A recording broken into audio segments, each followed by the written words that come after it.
Bonjour peuple congolais, ça dépend à l'heure où vous allez Ngai ne connaît Christian Bola bien maman, peuple mokose, peuple souverain, combattant, résistant, révolutionnaire, donc au PNI, et donc politicien non institutionnel. Politicien non institutionnel, azali politicien oyo donc azali kobunda pona mboka, azali kolwa makambo sans embâche ni de tout, polele, azako kende liboso, azali kozonga simate. Et puis donc azali politicien oyo donc azali nakata batimate azali kolia mbongo ya ba politicien te azali politicien oyo donc azali kobunda mboka na kobundela mboka na ye na bosolo penza. Et puis donc azali politicien oyo esengeli ko batela puisque azali ko amener ba réflexion et singeli puisqu'il prend du recul. Et puis azali politicien azali ko défendre donc intérêt communautaire, azali ko défendre intérêt à mboka, contrairement à politicien oyo bazali na bâtiment oyo yaki éluté par le peuple mais ba kei ba futi ba mbongo pour na batondi sa bâtiment afin de défendre bateau ba tie bango na bâtiment. Ezali ngaïté de politicien non institutionnel ba bengi PNI azali mutu oyo donc c'est-à-dire azali comme éclairage, azali comme aussi nouvelle vision. Donc ba ndeko nanga lelo toyo ko sabino rapidement situation oyo tozana ngo lelo na Congo na biso et situation oyo ezali donc deux partis politiques mtememi Congo na kao totangeli bino UDPS directoire et puis na démembrement na bango donc IDPS directeur comme IDPS et panzana que comme IDPS donc Kibasa IDPS Tshisekedi Félix Tshisekedi Etienne après na liwa ya papa Tshisekedi IDPS wana susu et panzana comme IDPS Chibala IDPS donc Mubake donc IDPS le peuple et puis IDPS Liboumou d'abord il y a Félix Antoine Tshilombo mi balé bazana kata majwa les Liboumou d'abord, la famille d'abord, donc c'est-à-dire IDPS Oyo Félix Tshilombo, azali prise en otage na tribune, azali prise en otage na famille ya maman nae et nous ya papa nae, puisque toujours kolba makamu na sembo, IDPS wana et bomi mboka, et puis IDPS Oyo sous ce bomi mboka, les IDPS Chibala. Donc ce tobito remonter sous na bango aussi ezali ki bien te. Ezali ki bien te tant que comment que afidèle azali ko avancer. Professeur Liao assez à longo tika bango. Donc, ça dit groupe Wanetikalaki ba autorisaki entrer à fidèle na Congo. Accepter qui donc arrivé il y a tout power il y a afidèle na kata Congo ba déguisaki mo ba tchaki donc Laurent Désiré Kabila congolais de konabino liboso. Ndenge ba tche lelo yo suite ya ba élection chaotique. Ba tche susu ndeko na bino Félix Antoine Tshilombo oyo bino bokomi ko ba ndeko na bino. Biso aussi tant on aura Désiré Kabila yaki tolobaki ndeko na biso mais mutu na esalaki atekaki mboka mais mutu na esalaki après tant a joué position donc sort nango donc babomie na Hippolyte Kanambe wa bengi Joseph Kabila et Joseph Kabila suite à l'élection chaotique autant de fois dont la dernière a créé donc Félix Antoine Tshilombo. Donc c'est la même logique qui continue. Il y a kotiela rabino ndeko na bino boko beta maboko boko sepela alors que batouana bazali ko viser logique mususu to beteli maboko tango Laurent Désiré Kabila yaki to bengaki ndeko na biso alors que logique yaki mususu batuti suka ngo ba balikidaki to beti maboko ngai te bo beti maboko na arrivé ya Félix Antoine Tshilombo ba créer le lenge ba créer ki Laurent Désiré Kabila mais sauf que mode d'accession au pouvoir ezan ndenge mokote au coup de babi, mode d'accession au pouvoir, on soit un coup d'état, on soit une révolution, donc il n'y a pas eu d'élection. Quand on a mode d'accession au pouvoir, donc tout soit une cooptation, mais ça vraiment cooptation, mais ils donc ils élection, mais élection là il y a une base non il y a une tricherie, base non il y a une tricherie puis cooptation, ils ont coopté pour, donc c'est-à-dire mutu oyo ako remplacer ba intérêt na bango mutu na bango et puis a sauvegarder pardon ba intérêt na bango. Donc bandeko nanga toye lelo ko loba mingi makambo ya UDPS na Palou puisque Palou est trahi Congo UDPS est trahi Congo. Deux partis politiques oyo congolais a tchaki motema pona eya e bongisa mboka. Évidemment, il y a deux partis à minene o babundaki pendant la clandestinité. Il y a un busso du côté il y a UDPS, du côté il y a UDPS, c'est un affrontement où ils allaient kozala na colline inspirée na campus avant le 24 avril 90. 85, 86, 87, 84, 88. Et donc, il y a Makassi Zalaki, il y a 88. Avec élection, il y a Biabouze. Donc, il y a commandant, il y a JMPR. Tendance, donc, il y a, puisque l'IDPS est divisé en blocs de l'Est et bloc de l'Ouest. D'où, bloc de l'Est défendait l'opposition dans la clandestinité, laquelle c'est l'UDPS. C'était la jeunesse de l'UDPS. Tu as vu Batouana, Bamastawana, Obabundaki. Et Biabouze, donc, avec Bingo, recteur Bingo, Mando, qu'on a payé, c'est lui aussi qui a sauvé la nation scientifiquement. Tu as vu la vidéo, tu as vu la vidéo. Na hommage, il y a grand recteur Wana Enikin. Donc, il avait sauvé la nation scientifiquement. Scientifiquement, tu as expliqué, Bino. Donc, c'est-à-dire, quand on a Lubumbashi a commis recteur, a organisé une élection démocratique, et ça dit que, il y a des dirigeants, donc il y a MP, il y a JMPR, et ça dit que donc Biabouze a bimi. Et Biabouze a bimi, donc tendance, il y a Est et tendance, donc il y a UDPS. Et bimi ça m'a boum dans le campus. Dans la faculté, il y a sciences économiques, bureau moko, il y a professeur, il y a sciences économiques, botou na bancien, batumbaka yango, botou na caméra, il y a makamwana, batumbaka yango. Donc, tout le monde et là, tu vivre et UDPS, Papa Tshisekedi, donc, a reçu la meeting na Pont Kassavubu. Tout le monde a Pont Gabi, mais origine, on a Pont Kabi. Pont Kassavubu, c'est le donc Kultrana ou Kultrana ou le lieu commis Kultrana ou la cité, le lieu commis place où on a tout, donc, stade Kamagnola. Le grand meeting. Il y a eu deux PES dans la clandestinité. Papa Etienne Tshisekedi, avant 90, yo sommes des IDPS aux gens koloba. Yo sommes de défendre leur famille, il y a Tshisekedi. Yo ebi makamwana. Yo sommes la famille Tshisekedi. Est-ce que ebi makamwana? Nous on a vécu ça, on a eu cette chance de vivre ça. Préparation dans ça mais na unikin. Na homme 30. Étudiant ba kanga ki ba bus. Ba bus ba sotras ba boye et kitaki. Ba colonne de bus et kitaki tina pongabi. De pour vous dire que bateau ba yi en relais, étudiant, il y a tendance wala ba yi na relais na ba diriger à UDPS. Bien que baza ko reléguer ba mususu ba nini mais donc noyau na ngo na Congo ezaki na unikin homme 30. On a vécu des choses. Soko zali interne okoye bango soko za externe okoye baté. Donc ba chakolenga ayaki CP na biso chako azali a on a Paris. Tout est mon colonne à Château, Chakolenga, CP Nabiso, il y a deuxième année droit B, Babenyango, famille Day, 88. Famille Day, 88, donc, c'est-à-dire, Zaiko et Panzani, Bakaboli paie deuxième année droit. Puisque première année droit, Bakabolaki, et comme il balé AB, si que deuxième année, Baye au Kabola, comme donc AB, Zaiko et Panzani, B comme famille Day. Donc, ok, c'est donc tendance à Sika, logique, nous progressiste.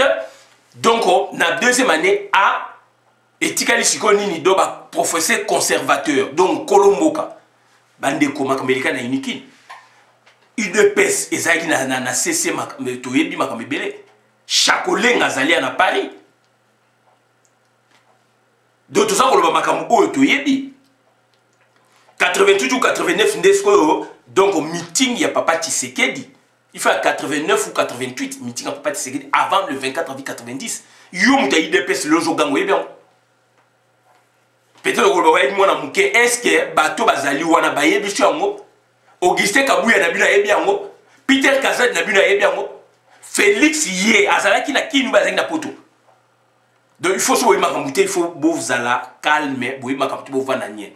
Tangu batu ya palu ba mama palu ba tamolaki donc sans bilamba na boulevard du 30 juin avant démocratisation ba fait o eleka ya makasi ngwana yo mutu ya palu oyebi yango et dirigé na nani kizengo we mama feu mama Thérèse Pakassa grande leader ya palu voilà papa kizenga azali libanda ya Congo ba mama batamboli donc bolumbu na boulevard du 30 juin eningisi Congo RFI relayé boye relayé yo yebi yango mais lelo batu balie mbongo ya palu batu mususu batu balie mbongo ya IDPS batu mususu Augustin Kabuya azalaki wapi Peter Kazadi azalaki wapi Félix Antoine Tshilombo azalaki wapi est-ce que bali ba mama IDPS Augustin oyo Jean-Marc Kabou ne lazo koloba ça ba théâtre ne qui tente na azalaki wapi est-ce qu'il y a même ma IDPS donc il faut arrêter donc on a connu des gens qui ont servi l'IDPS sous la clandestinité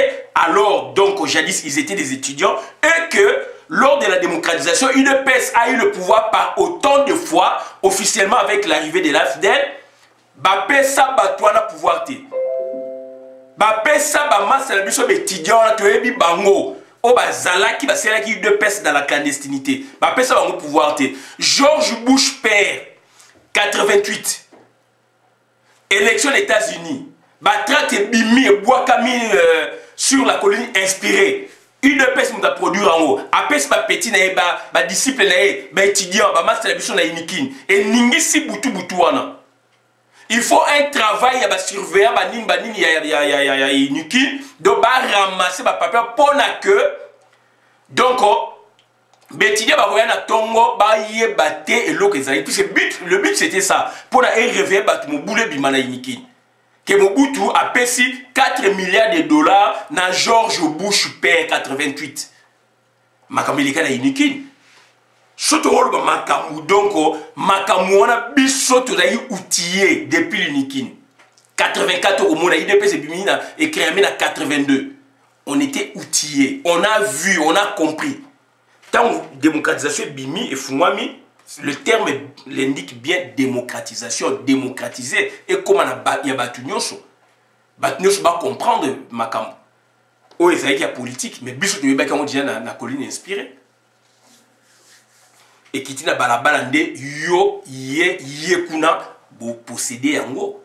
Et bisous peut te tikakite, to l'année là on a terrain. Donc il faut arrêter. Ba ministre mingi bazali wana, ba PDG mingi bazala ki bazali, ba ministre mingi bazali wana, ba yaki ba assistant na biso.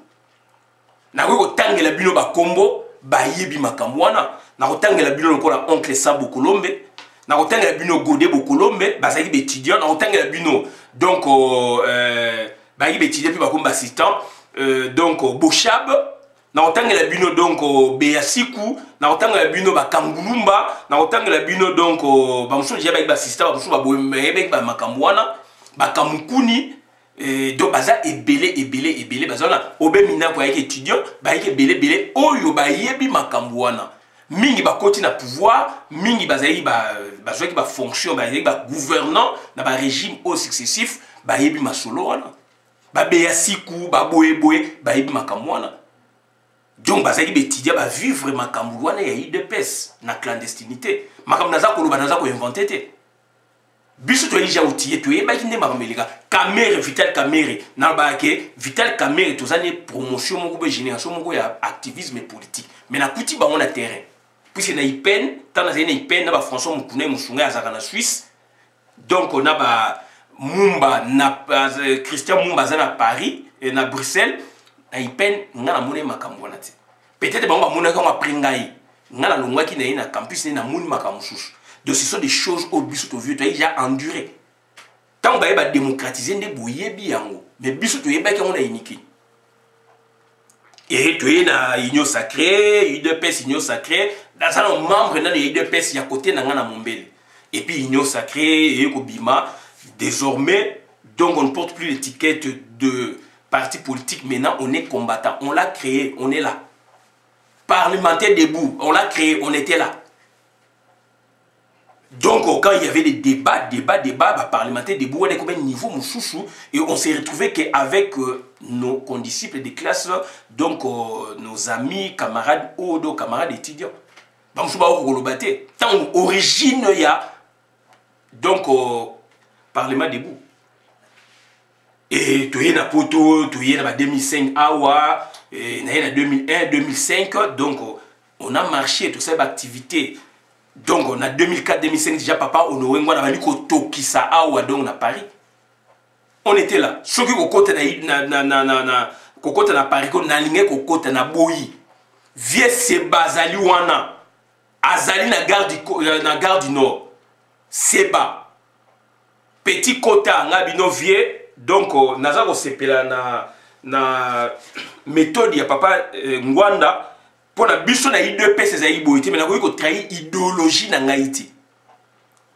Capitaine Louindula azali wana il peut en témoigner. Na mone activité mususte. Bato nga na yebaki bazali na Paris. Capitaine commandant Essalo tout marché qui na batokade au candidat keke Jean-Pierre Bolefa. Batunyo sur la gare du Nord wana donc Machuda maître Machuda Lengelo. Judoka ya Geda mwana ya Matonge il a la mota mwana ya Matonge to ça na gare du Nord apparaît que bimi na miso na biso activité ne onga na muni ngwana ta onga na poto. Avant ezalaki na ngombe onga na muni ngwana organisation et j'étais là. Ba vieux Grégoire Bokungu ba dona mon papa na ndeto sangana to se ba manifestation bato ba lobaki ba vieux Grégoire Bokungu ya on a bien dans sa vidéo na vieux Grégoire Bokungu de l'autre côté ba IDPS puisque donc c'est un parti de voleurs to landi ba vidéo ya ba ndeko na bango donc capitaine nani Paul Kapika Chabangi aloba Raymond Mukoka aloba Charles Dia aloba en tant que fondateur ba restituer qui ba fait sous la direction, il y a directeur Mikobe, directeur donc il y a RTNC, côté presse politique, à Salaba, chiffre au lelo, ils ont servi de leçons, il ne pèse déjà Teka Kimboka, autorisé qui Nima qui donc a fidèle le quota pour qu'il n'y ait pas bain de sang. Donc en contrepartie, il ne pèse bénéficier de Maramébélé, il ne pèse directoire sans professeur Liaou, je le précise. Et il ne pèse ses autres qui pouvoir, côté qui n'a pouvoir. Papa Kibasa a comme vice-ministre énergie. Bazaki le belé ba kota ki na ba pouvoir bani. Papa papa Mwakem. Apesa ki master na ngai donc mwana na ye David Mwakem a vice-ministre à coopération. J'ai étudié avec David Mwakem na Inikin. Vice-ministre à coopération. Paul Kapika Chabangi azalaki na kata pouvoir. Etc. etc. Une paix c'est qui pouvoir dans le bagayango, ça fait 7 ans dans le bagayango. Pour la première fois qu'il y a une paix ça pouvoir, il y a mouyibi, il y a complaisance, il y a complicité, il y a quémander pouvoir. Le terme est là, quémander le pouvoir. Il ne peut pas s'asseoir conquête à pouvoir, ça dit quémander à pouvoir. Je ne sais si de le dire. Bah, il y a papa Tshisekedi, papa Tshisekedi à côté après, à se retraiter. À lobby, à ce micro, à lobby, boye. Naïbisi Joseph Kabila, Batoa, il y a un Rwandais, alors que Sobolandi, Azalaki dans le coup. Il y a un moment de Vitel Caméra en 1998, papa Tshisekedi, Basalaki parti na IDPS. Makamo Félix, Azali, comme ça, les alliés ex-nigiloté, les alliés dans le néanté. Ce monsieur, il a vu faire son père. Donc, son maître politique qui est son père, il a vu comment son père opérait. Sauf que, dans le collaborateur, il y a papa Naye, son papa avait un autre discours. Et puis, deuxième discours, il y a moi, premier discours, il y a moi un discours controversé, discours, il y a Mabé, il y a Mouyibi, il y a Boé, il y a Boto la pouvoir, il y a groupe. Deuxièmement, ça c'est première ceinture, son enfant. Deuxième ceinture, Ezali Sikoyo Tribunaye, Brino Chibala, Sami Badi Banga Zalaï. Il y a des mamans IDPS. Est-ce que tout le monde a maman IDPS? Est-ce que tout le monde a maman IDPS? Pour être membre de l'IDPS, il faut avoir la carte, assister à la réunion, la PV, Bani, comment on les alliés. Donc, Sami Badi Banga, Brino Chibala, Bazali on est belé, na cohorte o ebimi ba Peter Kazadi banani baza ko sona papa Tshisekedi donc ba sona ba masolo ya code ya mboka ya tribu. Et voilà, ça c'est deuxième ceinture. Troisième ceinture, ce sont les autres. Les Moubake, les Albert Moleka, les Mavungu, Dr Pongo. Dr Pongo a Koufi. Ce monsieur a servi beaucoup l'UDPS. Qu'est-ce qu'il en a bénéficié? Si il doit bénéficier de son parti, rien. A vu que dans métier naïe. Jacques Chabani encore jeune au baïki na sima a kumele masolo a bénéficié de nini rien. Mais dans l'entretemps, Sami Badi Banga ta première ceinture, donc IDPS avait 3 ceintures pour opérer.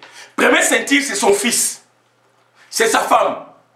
Puisque moi si n'a en définitive à longo la ka papa Tshisekedi na UDPS devant témoin ba membre parti na bango. Ça, c'est la première ceinture. Première ceinture. Deuxième ceinture, ezali sikoyo, les Louba. Il y a parti politique. Kankonde, ministre économie, Bruno Tshibala, ça c'est la deuxième ceinture de l'IDPS. Louba, ta tribune. Alors, sur le langage moussous. Vis-à-vis de moi, si na banane, alors sur le langage moussous. Troisième ceinture, c'est les autres. Là, maintenant, on peut retrouver toutes les tribus et ethnies du Congo. Dont notamment Moubake qui est du Kivu, Albert Moleka qui est de l'Équateur, donc Bruno Mavungu, donc Mavungu, il y a secrétaire général Mavungo Balongola qui est récemment, Moutuya Bakongo, docteur Pongo Moutuya Bakongo. Là maintenant, il se sert de la nation pour vous convaincre, vous, les peuples congolais d'autres ethnies. Là maintenant, ceux qui côté où baby, la première ceinture, deuxième ceinture, à recourir na groupe wana. Et na groupe wana les autres, à tcheki bango pe confusion, à linga qui ba yoka nakati. On en a de preuves, Moutou Songolo, na Moutou Pakala, il y a troisième ceinture bazali koyo kanati. Ça c'est la technique encore de Papa Tshisekedi. Et tant que coudre, donc deuxième statut, il y a IDPS. Albert Moleka Kei, na Simanango, fungo le bureau Albert Moleka avec Bruno Tshibala. Bimisi ba statut, ni ba retravailler, atini Bruno Tshibala, Kei na ministère intérieur, Boutou. Dans cet après-midi, na Boutou, bazaye koze la bango, banini, agrémé Sami Boutou. On connaît l'histoire. L'Obelbert Moleka Yaboye, Amoni, PC information na Batou, Oyo, bazaye ko PC information. Il est qui boué, UDPS a combien de 2 statuts. Statut Moko, il y a UDPS comme parti politique, statut Moussoussou comme donc ONG. Et Bimaki, Bimisa qui a un peu bon qui a un. Donc UDPS, le loyo, Memi Congo na Kao, heureusement, kuna bozali éveillé. Et éveil patriotique et Bimi, na UDPS et Bimi quand même na MPR, parti État. Côté positif, il y a MPR. Mais les positif, donc il y a MPR et Zali. Éveil patriotique et Zali que tu mettre en doute Makamoussous malgré scénario Papa Tshisekedi Zali ko sala. Ko endormi peuple. Na miso bat Moussous, il y a deuxième ceinture, troisième ceinture, ça scénario na yena mwana na ye, neti baza ko yoka na te. En définitive, c'est son fils.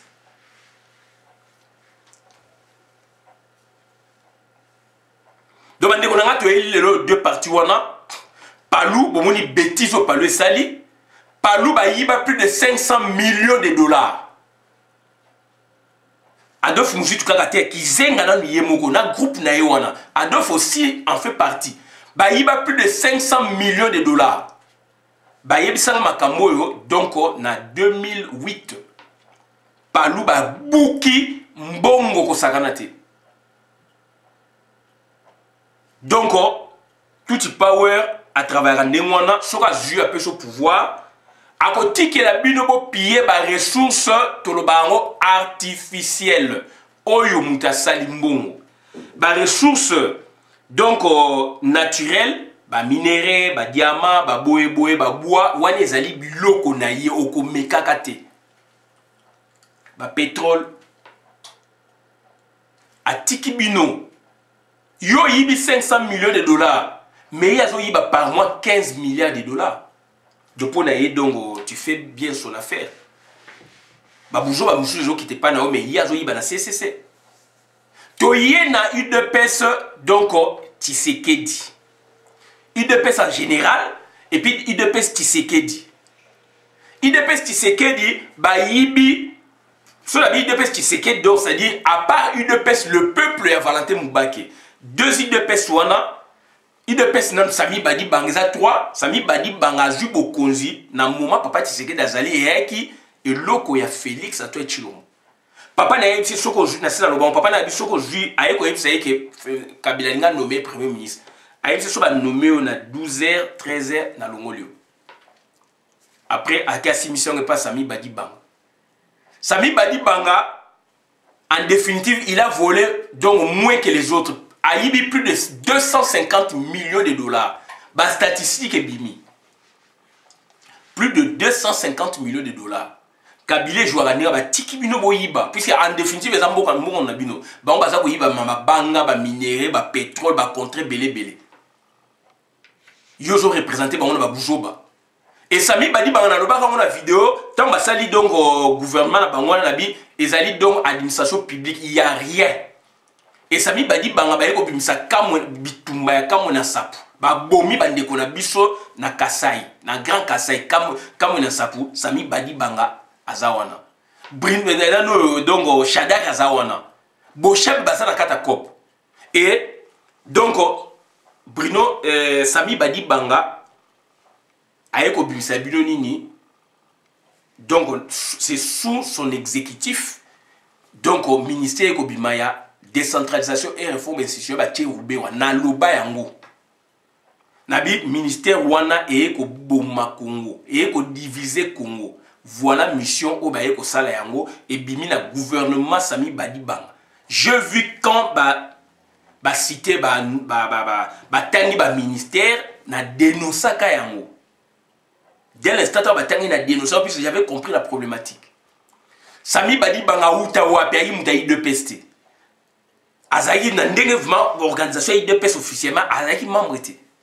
Puisque Félix Tshisekedi a côté a commis membre de IDPS, bateau a côté Bazali. Et Azaï membre était fanatique qui a parti où papa n'a Azaï peut diriger. Ou au Bazali peut diriger. Cause à la membre c'est le comme chouchou.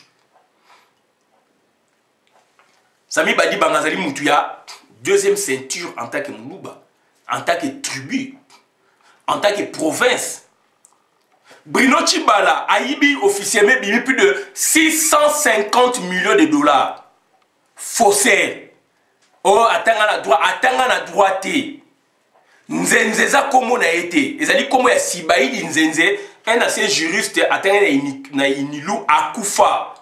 Yé a subtilisé diplôme wana. A commis qu'on s'est servi dans notre bête abino masolo papa Tshisekedi a tindaka et pas camarade na eka Zumba aiki na ministère à finance puisqu'il faut atteindre la petite na travailler a tindi Nzenze a même ko kosa papa Tshisekedi diplôme est commis à quel sa diplôme kuna boye après un mois papa Tshisekedi a pouté na camarade na e a dit mais non donc ndengo tinengai mutu na servi comme boye mais non avant ni en rien. Est-ce qu'on a mon mais comment expliquer? Moi je t'ai envoyé donc auprès de ma camarade Batunangai, mais tu portes le nom de mon gars et bien comment boue. Et pesi mon boulot papa Tshisekedi niko panza e famille na ye ya Nzenze ba ye ko boni la papa Tshisekedi toloba yango. Un fausseur. Les gens comme millionnaire. To boyité mon tu fais progresser. A eu plus de 650 millions de dollars officiellement et bimi. Christian Mwando na parlement kuna bimisi a beti déjà beti masolo nango kuna. Plus de 650 millions de dollars. Yango moni Félix Abé a fouiné dans le passé puisque yé moko a impliqué aussi. Groupe na bango baza impliqué. Yemoko lelo a yibi plus de 1 milliard de dollars déjà. 15 millions de dollars, c'est rien. Plus d'1 milliard de dollars, Félix Antoine Tshilombo déjà a yibi. Donc, yango azako banga que ba fouiller dans le passé. Puis ce soit fouiller dans le passé, tout y pas ouais, vous allez impliquer, bah qu'on dénoncer pe bango, ou qu'on va vous impliquer, bah qu'on dénoncer bodong et comme il bourouille. Ce sont des volets, bah bateau bah donc ça dit une idéologie té. Il y a qu'on libérer mboka. Bah ça y a une idéologie né, il y a politicien, bah première RT, bah papa Lumumba, Kasavubu, bah Bolikango, et donc voilà. Bah il est yo, bah ça y est belé wana. Donc bah politicien wana, bah zali sacré. Bah on va bounner la kimboka. Bah oyo yasima bah za ko bounner ane misolo ya Congo. Bah za ba miyibi. Et dans l'entretien na IDP siko ba tribune nyonso oyo ba zali na 3e ceinture ba bimi maboko pamba. Mais to robete la maboko moi muke papa donc Mubake abimi na portion ya IDPS. Ce monsieur il avait vu loin. Il avait vu loin. Et danger bah Félix ses amis de place à papa Mubake. Puis bah avec son organisation, Azana idéologie vraiment à mettre na bango papa Tshisekedi la vraie idéologie pour diriger le pays et ce monsieur donc ce qui va tikier ce qui mboke kei na ndenga bosolo donc papa Mubake akolaki saba prouesse ya osaganate ako rééditer l'exploit mouchouche. Yango moni ezali ko déranger donc Félix Antoine Tshilombo. Tant que Mubake, Valentin Mubake azaliona, Félix Antoine Tshilombo azali à l'ESD. Bruno Tshibala il s'en fout, un faussaire. Félix Antoine Tshilombo un faussaire, baza ba diplôme té. Tobité que mutu ça donc politique face à diplôme, mais du moins boza na moté boza na moté c'est tout. Yangwana donc mutu lokola Gabriel Mokia a pesa candidature à la licence T. À la ba compétence na yé. A salaki boye, na salaki boye, na salaki boye, dossier passé. Bango neti balingi baza la gonfler bango la bango batuki ya mayele mitu et l'autre côté. Nzenze comme na yaka nzenze te. Bruno Tshibala nzenze kombo ya muyibi ya yibeki diplôme. Félix Tshisekedi muyibi ya diplôme. Ce sont des frappeurs. Donc on a eu deux personnes au bout de mon abo benga ba eu deux personnes. Donc Jama Kaboun frappeur. Abali université Sikone na monnaie que kuna donc azali soka journal juité. Donc ce sont des gens oyo ba écarter batu oyo ba yaki ba cerveau ya papa Tshisekedi. Mutu lokola Albert Moleka azana maîtrise ya relations internationales atangi les États-Unis. Mutu lokola donc Valentin Mubake azali ingénieur civil. Si je ne m'abuse azali ingénieur. Atangi na Inikine, atangi na Italie, azala ba compétence. Ba tona mi balé na le bino balobaka, baza ba bilingue. Baza ba polyglotte. Français, anglais et français kitoko, anglais kitoko. Mais ba mususu ba aventurier na ba aventurier. D'où il y avait deux groupes, trois groupes. Première ceinture ya papa Tshisekedi moi sina bana na ye. Deuxième ceinture ezali balu ba nyosho ya IDPS na tangi bango kuna. Troisième ceinture les autres. Donc les autres, on a ce qu'on a donc battu, il faut pas boma bango. Et na sepeli donc on a Gisèle ou Massali et monsieur Kafu na Valentin Mubake a bandi ko éventrer boa. Et tout ça ko senga na ye a éventrer boa. Tant que a ko éventrera boa te batu mingi ba comprendre yete. To comme na moment la vérité. J'invite Valentin Mubake à parler à sortir ce qu'il a dans ses entrailles. Politique, il y a eu de peste. Puisqu'on est un cerveau, il y a papa Tshisekedi. Comment expliquer un pays, les autres, donc, moke kei na désordre. Na libana baza ko mona mona Tshisekedi. Alors, na mutu et l'autre est-ce que papa Tshisekedi a formé batute? Naza côté papa Tshisekedi, mais tout ça qu'on loba. Puisque là, maintenant, c'est école, il y a papa Tshisekedi. Est-ce que papa Tshisekedi a formé battu? Il y a bien gâché, on va avoir confusion, à créer une ceinture, etc. Mais les gens compétents sont là. Les gens compétents sont là. Mais bon, dans le loba Jama Kaboun, Azon Saba Théâtre, Alobi Mabe, Akebo Mabe, Peter Kazadi, Augustin Kabouya, Nokwa Félix. Donc ça c'est l'une de peste maternelle. paternel na maternel kuna bakabwana pe. Maman Marthe a longolaka papa Tshisekedi a beta loboko na mesa devant ba collaborateur papa Tshisekedi banda lelo na longolio na UDPS. Valentin Mubaka lobi yango alobi papa Tshisekedi avant mort na avivaki calvaire. Bolanda vidéo pas Gisèle Wumba avivaki calvaire. Et tu es ça bino bakangaka papa Tshisekedi na ndaku baboya kopesa ye biloko kolia na maman Marthe na Félix Antoine Tshilombo. Pour la ligne a changé signature longola kombo ya Mubaka tia kombo ya Félix Albi loboko na ngaboya le kokata yango 3 jours baboya kopesa biloko kolia. Bato wana ndebo mona bango bato. Bino ndebo kote ba est-ce que wana ba bato. Ce sont des criminels. Ce sont des criminels. Donc ba yeko yiba mbongo ya l'état, nkita ya l'état, lelo ba yibi mbongo, ba yibi makambo nyonso tout et là, on est qu'est-ce qu'il reste encore de faire dans le pays. Couper sa pouvoir dans l'étranger, donc Marama Congo est talibino et talibangote. Et tous sont des fausseurs. Et comme conseil, tant que vous avez un bateau, vous avez la qualité dans la binoté. Bino, bateau, vous avez la qualité. Donc il faut vous avoir aussi prudent. Donc ce sont des faussaires. Ce sont des faussaires. Bah détruire IDPS.